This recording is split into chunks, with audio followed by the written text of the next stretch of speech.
YouTube, how the ducky doing? Duck Films here, back with more of the latest and greatest news for Marvel Rivals. And of course, if you're new here or find yourself coming back on the regular and you aren't already subscribed yet, why not? It's completely free and you're coming back anyways, as subscribing to the channel and liking the videos is the best way to support me. Without further ado, let's dive straight into the latest news. So first and foremost, what can we be expecting from this new season? Well, we know the new season, Season 1, is going to be titled Eternal Night. Now, we know the theme of Season 1 is going to be vampire-inspired, featuring Dracula as the major antagonist. At least, that's what we know. Now, we know that at launch of Season 1, we're getting two new heroes, one probably being Mr. Fantastic, and the other one is unknown. We're not really sure who it's going to be. It could be another member of the Fantastic Four or someone completely different. But we know in the mid-season, two more heroes are going to be introduced.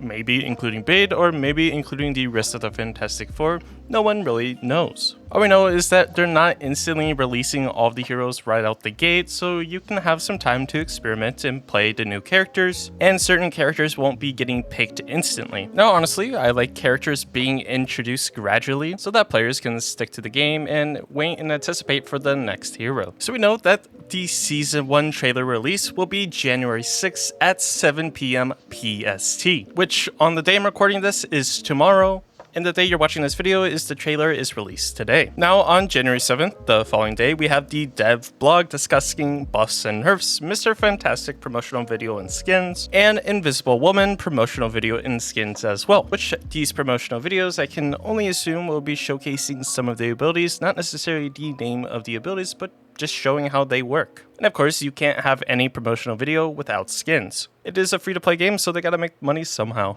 Following that, on January 8th, we have a hero reveal stream, maybe featuring Blade or other characters. There will also be content creator early access server launch and the new map reveal. Now, I'm not a partnered content creator, even though I'm trying to be one, because they haven't still responded to me, so I'm just sitting here waiting, which honestly is so sad. Now, following that, we know some characters are getting certain buffs, and some other characters are getting certain nerfs. One of the characters that is getting buffed is actually Venom. Venom is getting a buff to movement speed and agility, possibly aimed at increasing his play rate in higher ranked games, because at higher ranked games like GM up, you don't really see that many Venom players, even though there is some. Like I said, don't get me wrong, there are some players that play Venom in higher ranks, but not as much as, say, Hulk, Doctor Strange, and other tank heroes like that. Next, we know that Captain America is also getting some type of buff, likely a movement speed buff, even though he has a decent amount of movement speed.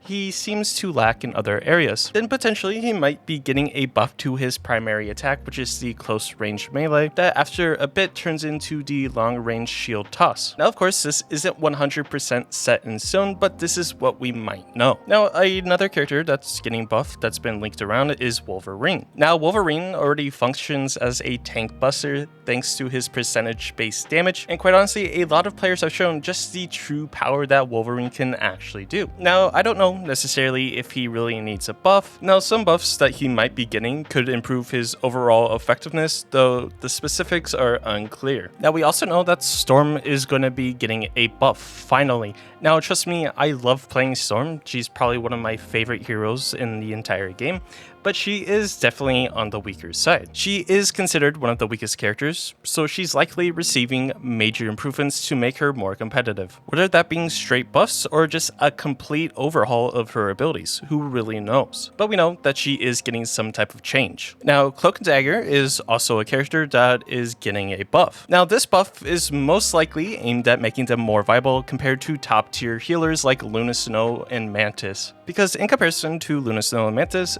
they definitely lack in healing output. Now, I'm not saying the healing output of Cloak and Dagger is terrible, but if you compare it to Mantis and Luna Snow, it's definitely not on par. So they're definitely trying to change it so you can flex between different types of support characters in the game. Now finally, our prayers have been answered. There's nerfs coming to certain heroes, specifically two characters that have been running rampant in all of our matches. Those two characters are Hela and Hawkeye. Now, as we all know, for Hela and Hawkeye, they had a seasonal buff that gave them extra damage. But for Hela, receiving a nerf possibly related to a seasonal damage buff that granted her a flat 20% increase in damage. Now we know that seasonal buff is going to get removed, but they might, nerf her on top of that, but we really don't know. All we know is that seasonal buff is getting removed, but hey, in my books, that's a win. The character is annoying to deal with.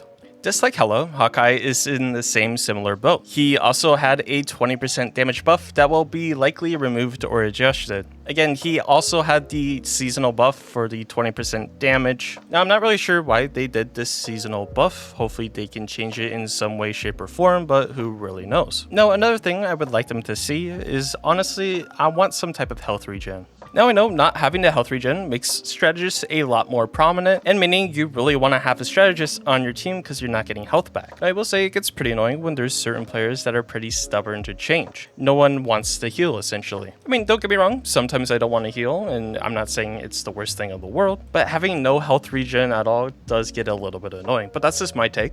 Now I want to bring up some community concerns and reactions that people have been telling me as I've been playing the game and getting to know the community a lot better. The first thing is balancing. Now there's concern about characters receiving free seasonal buffs as it skews competitive play, making some heroes overly dominant. Now, it's cool and all to have certain characters have some type of seasonal buff to go with the theme of the season, but let's be honest, if not all of the characters have this buff, it becomes pretty dominant for one side. Now, me honestly, I don't think there should be a seasonal buff in ranked play. Maybe you could have it in normal quick play, which is, fine, but actually having it in ranked play makes it pretty obvious of who you're going to ban and who you're going to pick. Now, of course, on the flip side, not having the seasonal buff really allows for more characters to get picked that really aren't getting picked. It also opens the avenue for a lot of team comp diversity, in my opinion. But of course, that's just my take in my opinion. Do let me know your comments down below what you think about the seasonal buff. Is it something that should be kept in the game, always,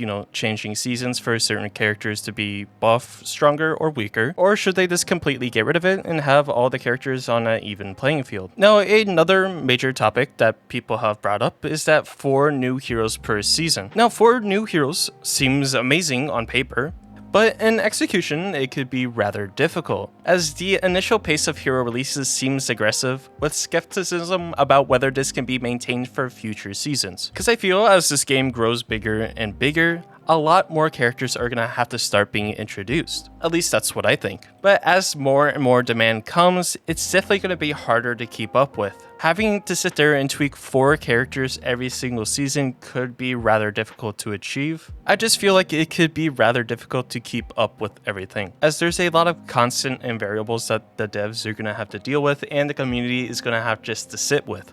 Because in a way, you could have 4 new characters introduced that are completely broken and it'll take forever for them to get nerfed. The more broken characters there are, the more annoying it might be for the everyday player. But of course, that's just me ranting a little bit about new characters. So let me know what you think. The initial pace of hero releases seems aggressive, so there's some uncertainty that they can maintain this for future seasons. So do you think they can keep up with the demand or not? But of course, if you're new here or find yourself coming back on the regular and you aren't already subscribed, make sure to subscribe and like the video if you liked it. I plan on doing some future giveaways for Marvel Rivals, so make sure to subscribe and stay tuned. But this has been Duck Films, and I'll catch you in the next one.